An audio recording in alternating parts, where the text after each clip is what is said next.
I was about CBT. 'Cause I know you're a CBT practitioner. And CPT, uh, I know that they gear away from telling people what's wrong with them. Instead of they ask them questions to allow them to see the wrongness in themselves. Right. This is one of the approaches in CPT.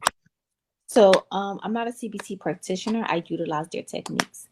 Mm. Um, so with CBT, what they basically they um I'm more eclectic, so I don't want to really speak to strict CBT. That's what I lean more towards when Mm. it comes to counseling. So I look at the behaviors, I look at the cognitions that influence the behaviors, and I see how they can change it. So, like Because in that approach, you can't be upfront sometimes. Like, for example, I noticed myself from being involved in dawah. If I tell what I'm associate with, somebody I don't know or do know, I say, brother, that's haram. Or I give them some advice, religious advice. I have one of my friends, right? I hope you see this video, right? So I told him one day, I'm like, he was asking me for something, money. He was away studying or something like that. And I said straight up to him, something in the way I think, once you come back and get a job for 6 months, ain't nobody gonna take care of you. You grown man right now. Once you get a job, that stuff you away learning, you using this for excuse for like what 5 years now, no degree. People gonna figure out you got no degree. You've been there for 5 years. You need to go get a job. Man, mad, upset, right? That was a four, and I'm being upfront with him. But if I turn around, if I look at some of the approaches with CBT, I will ask in a different way. For example, make him think for himself. Would it be better? Is another way you could do what you need to do to get what you need? Think of another way, or give me example on how you could get this. You know, are these a better questions for communicating with people's? Because sometimes the being forward for some people, man, I have a lot of people mad with me because I'm be forward with them, and I be have a straight face. I'm not yelling, not screaming, but a lot of people don't want to hear the up forward things. Is it better to use those approaches? it depends on a person. My Um, friend is hard headed. He's hard headed. yeah, He ain't so speak to hard me like headed for people, 2 years now. yeah, He's so so yeah, hard hard. headed people's CBT approaches will work better because it makes them feel like that they came up with the idea. Somebody like me using CBT approaches don't work. You And the need reason, DBT. You huh, need DBT, right? no, I don't need DBT. Just say what you gotta say, because So yeah, just say it, like just say it. Because when people have an ulterior motives and are trying to get me to think of something on my own, again, I told you, I think because I've been a therapist for way too long, I don't come with assumptions about what you're trying to tell me. So when you asking me a question where you're trying to get me to somewhere that you want me to go, I'm gonna be like, I have no idea where you're trying to go. Like, just say it.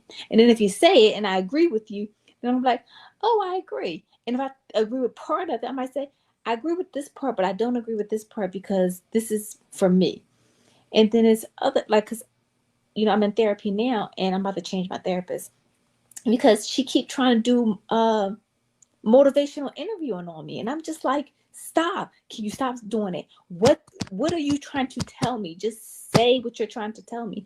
I'm not the type of person that's a follower, and if you give me good advice and I agree with you, I'm going to do the good advice, and I'm not going to blame you if it fails, because that's the fear that therapists have, is that if I do give you advice and you take the advice and the advice doesn't work for you for whatever reason, you have an out to blame me that it didn't work, even though you had the choice to do it.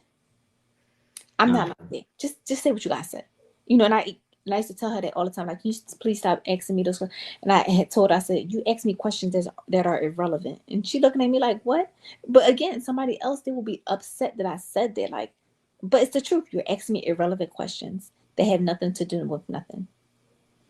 And I think I'm a little bit harder on it because I'm a therapist too, so it makes it worse. But the point that I'm trying to make is, you have to learn people's temperament and know the way they think. And the only way to do that is you got to test the waters and see how they respond to stuff when you ask them questions. And that also goes into really listening to what a person say, because as a therapist, I listen to what people say and what they don't say. And I know people always be like, how the heck you listen to what people don't say also? Because if I have a person who we're talking about family of origin and I'm growing up, I've had people, they'll talk about their whole family. Mm. By the end of it, they never said one thing about their father or one thing about their mother or their sibling Got or whatever. That's interesting, because I don't care about what you said. Now I'm more interested about why did you leave that out? mm. Because it's something there that you may not even realize that you avoided, or you may be intentional. I don't know. But guess what? Now I'm curious. Hey, I Mm. noticed that you talked about all this, but you never said nothing about your dad.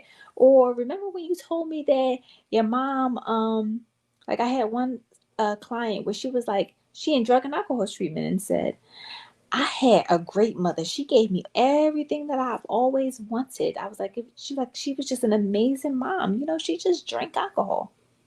Mm. Now, the part that so everybody heard that, but what people don't hear is, if she was drinking alcohol, how was she really a good parent? Because now I'm curious. So, what kind of alcoholic was she? Did she drink so much that everybody knew that she was an alcoholic? Or was she just an alcoholic that she might drink once or twice on the weekends or something like that? Like, can you tell? Oh, everybody knew she was a drunk. I said, so if everybody knew she was a drunk, she was always drunk. She gave you everything that you need materialistically. That's what you said. So who was there for you emotionally? Because now I need to know emotionally who was there for you. She's like, well, uh, was she? Well, no, not really, because she was always passed out. Oh, she was always passed out. So she emotionally neglected you. Well, yeah. To her, the whole situation of how happy she was to have this mom when she was neglected. Mm. But So that's basically, I was going to say basically dysfunctions prevent people having good relationships and communication skills.